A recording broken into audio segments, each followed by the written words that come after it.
वैसे अगर आप सबको बताया जाए तो कथा कहने का ना जो जिम्मेदारी है वो कथाकार ने लिया है ना, एक कथावाचक ने लिया है।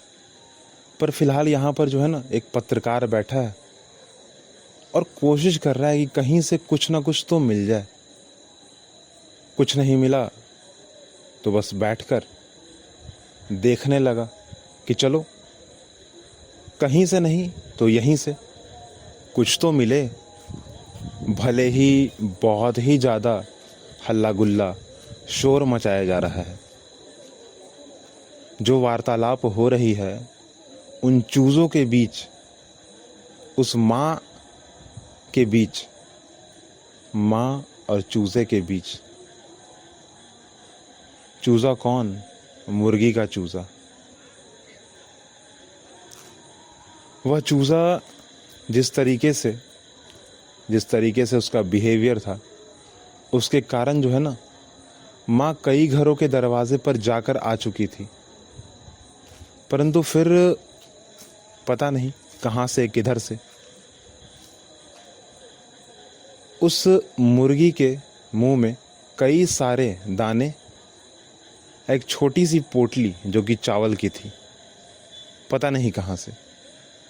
पत्रकार ने सोचा कि चलो भाई कुछ नहीं तो यहीं से जो है एक कथा का जो है ना निर्माण कर दिया जाए।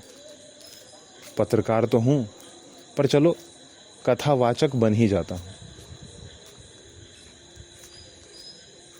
चित्रण करना जो है प्रारंभ किया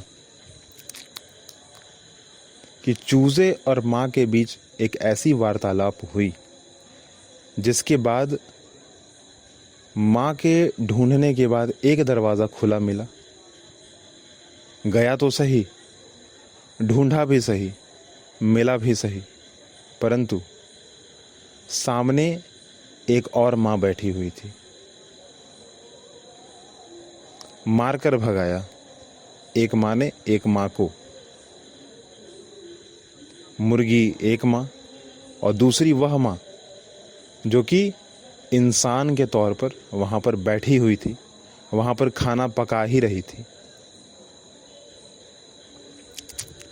जहाँ तक मुझे लगता है और जहाँ तक मेरा सोच कहता है कि उस जगह पर नॉनवेज या फिर मांस मदिरे की जो खुशबू थी वो फैली हुई थी।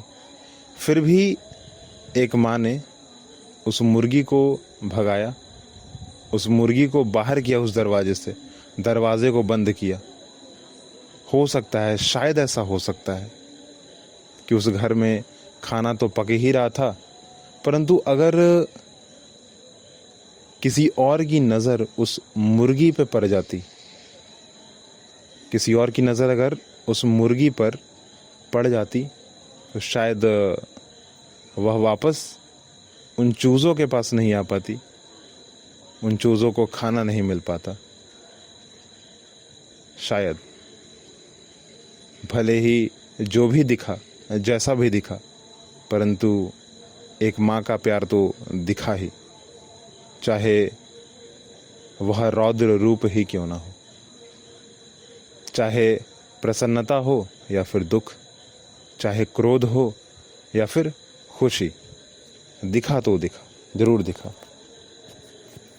इसी छोटे से कथा को लिखने के बाद वह पत्रकार जो है चल पड़ता है एक रास्ते जो कि उतनी अच्छी तो नहीं होती, परंतु हाँ रास्ता इतना कह रही थी कि भाई मैं तुम्हें जो है ना तुम्हारे घर तक, तुम्हारे उस काम तक, तुम्हारे लिए मैं हूँ और मैं तुम्हें ले जाने में सक्षम भी हूँ।